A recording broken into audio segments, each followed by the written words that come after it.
Now, here's the thing: it's only five. There's only six names are gonna get drawn. Meanwhile, the government, Mike DeWine decides to cut off the federal government funding of the PUA. That was the extra $300 people was getting for filing unemployment to get people back to work. Because right now everything is going to be opening up June 2nd, and if you're not wearing a mask, or if you're wearing a mask or not wearing a mask, then you can actually go in some places without masks, like CVS. If you don't have to go into a mask anymore at these places, Trader Joe's, Target, CVS, Walmart, major retailers.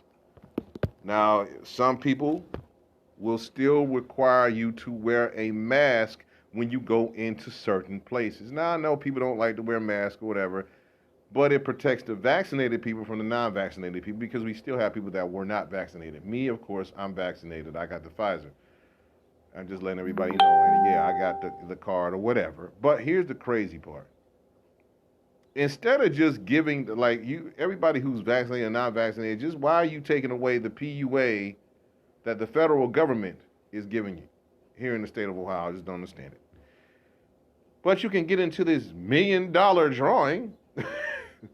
By the way, guess the drawing is going to happen if you register now, because they open up the floodgates now. Everybody wants to, want to be a millionaire, blah, blah, blah. You have to, even if you were vaccinated, you have to register for it. You have to opt into it. So here's the thing: the drawing is going to happen May 26th. I don't know what time it's going to happen, but the drawing is going to happen May 26th. If I win that million, you're not going to see me May 26, 27, 28, 29, 30. I probably won't be on there for a month. Shoot. I'm being honest. No, I'm just kidding. But for real, but you have up until the 26th of May to register. 216-772-0500 is the number to call in.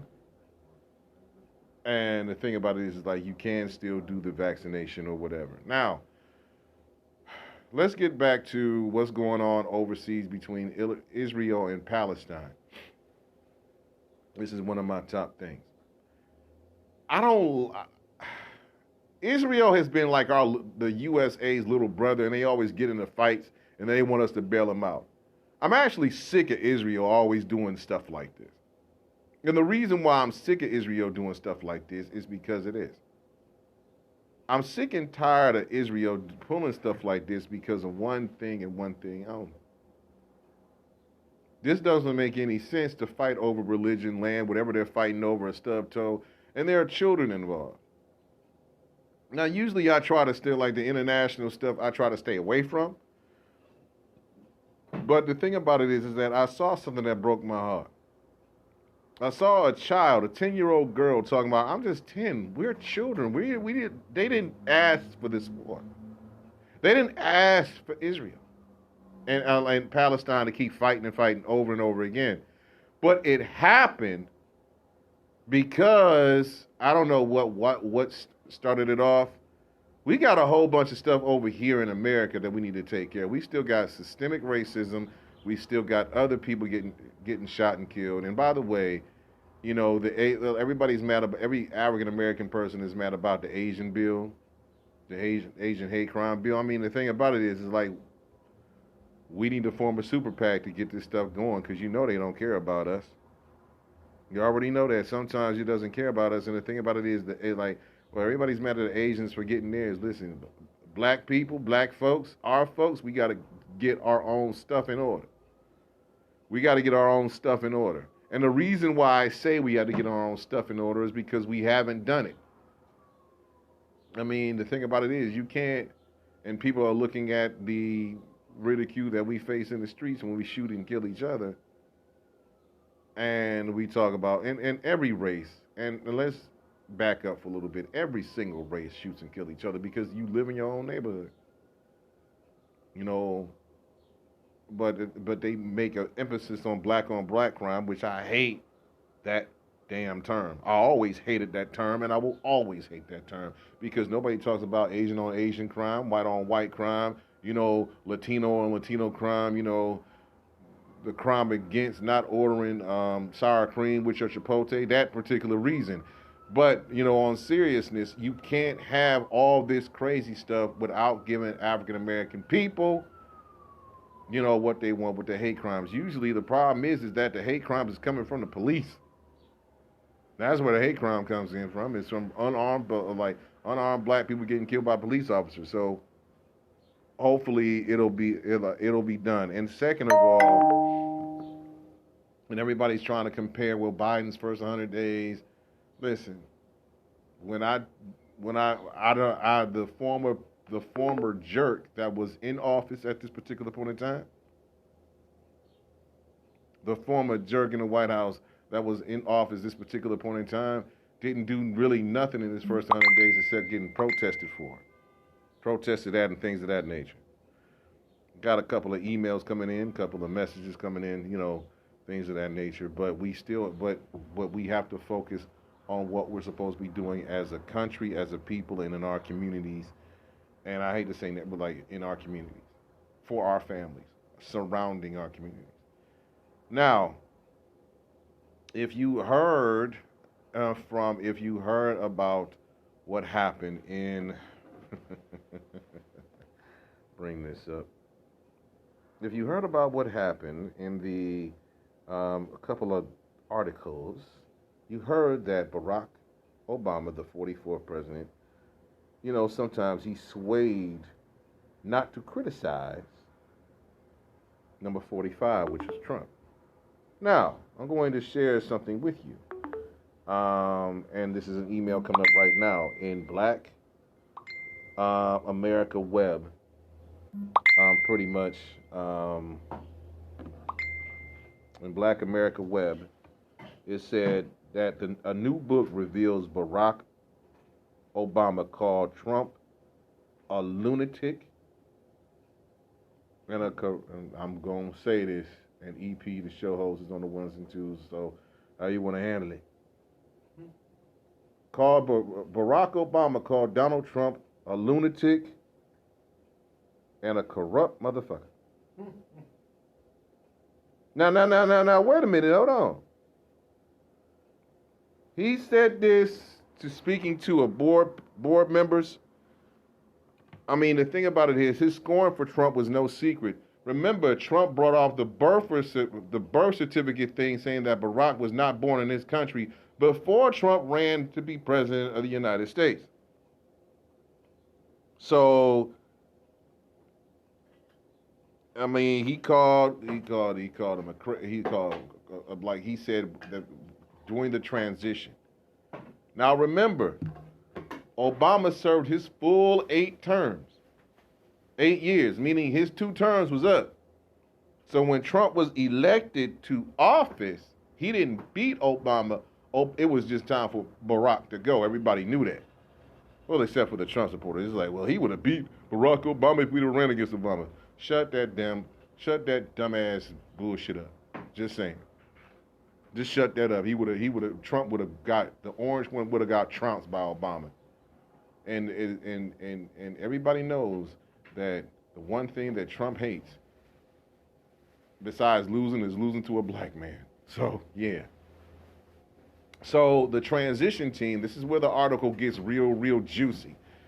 The transition team between Trump and Obama is like Obama was showing Trump around, and Obama said that Trump did not have any idea what to do with every single thing.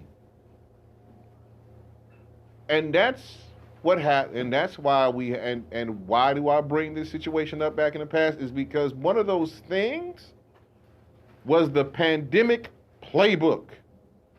How to handle a pandemic, as President Barack Obama had put it in somewhere in the Oval Office, giving Trump the ways to handle this coronavirus.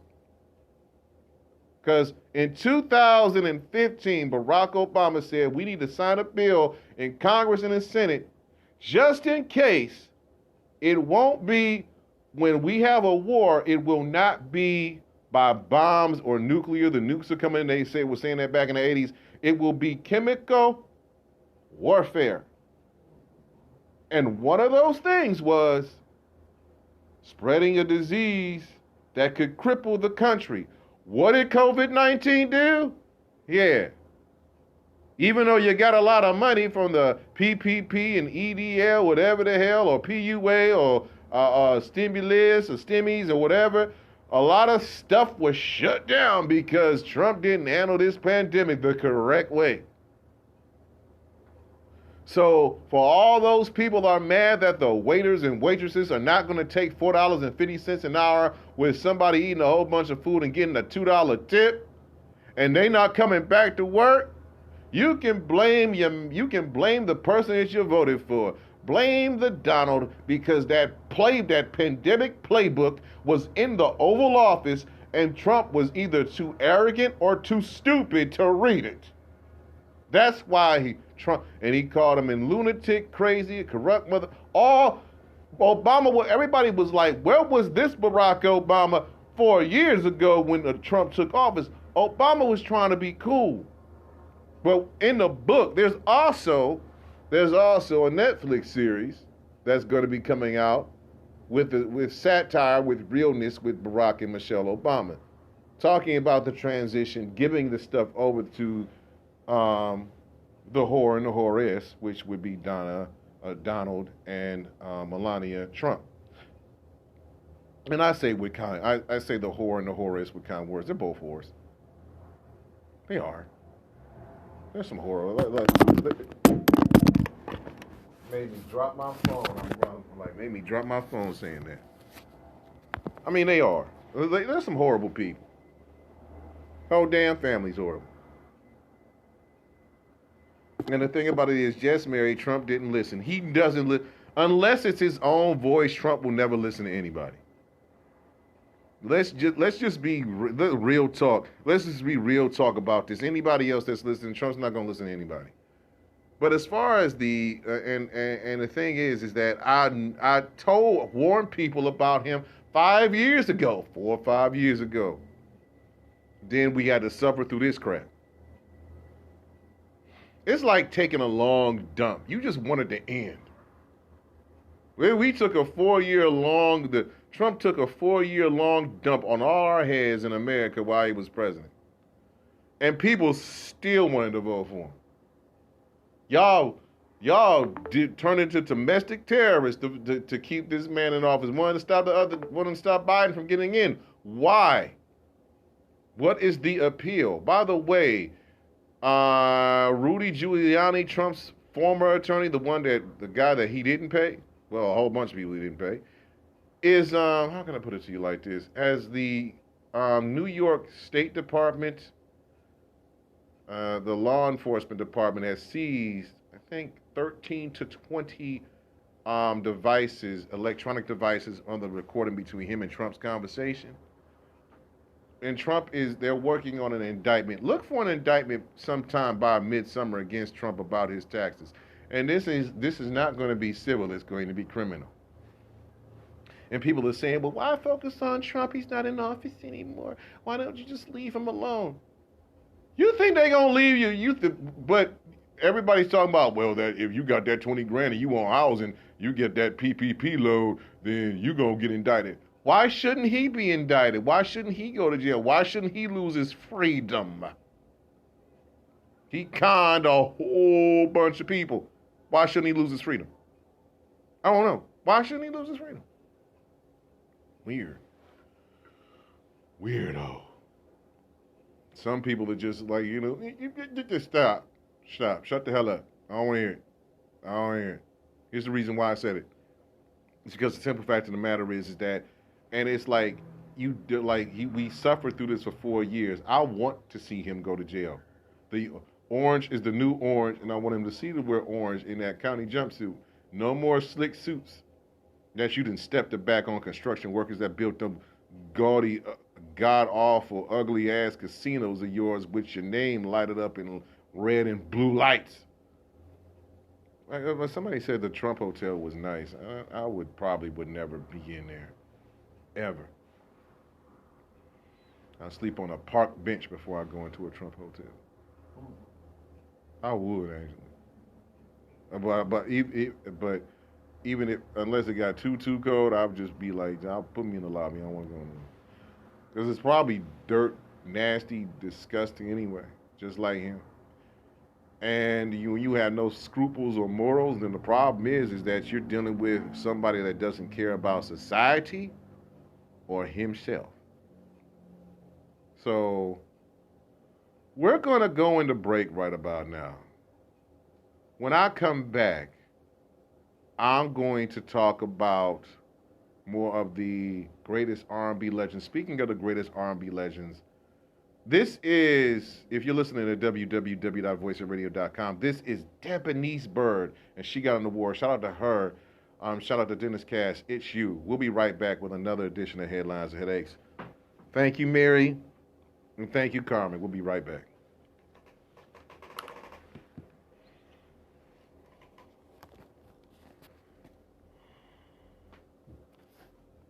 So what you think about it?